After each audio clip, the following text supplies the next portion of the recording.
Sub గ్యారెంటీలు కానీ ఏం అమలు జరుగుతున్నాయో చెప్పాల్సినటువంటి అవసరం ఉంది. రైతులకు అప్పుల రుణమాఫీ అంతంత మాత్రమే చేశారు.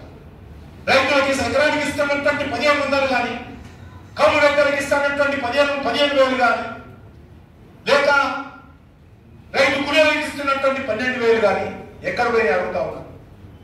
మహిళలకు 2,400, నిరుద్యోగులకు 4,000, తులం బంగారం, స్కూటీ, ఈ రకంగా చెప్పుకుంటూ పోతే 420 హామీలు ఏం అమలు చేశారో ఈరోజు కాంగ్రెస్ పార్టీ రాహుల్ గాంధీ, సోనియా గాంధీ ఊళ్ళో తిరిగి మరి ప్రచారం చేశారు కదా.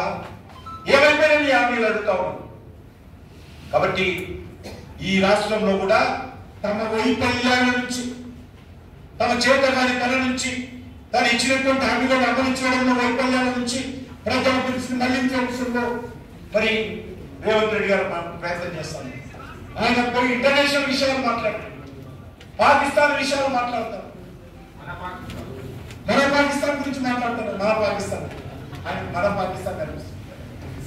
ఇక్కడ రైతుల రుణమాఫీ ఏంటి, ఎకరానికి 15,000 ఏంటి, ఎక్కువ జాబ్ క్యాలెండర్ ఎక్కడ పోయింది, 2 లక్షల ఉద్యోగాలు ఎక్కడ పోయినాయి, మహిళలకు 2,000 ఎక్కడ పోయింది, నిరుద్యోగులకు 4,000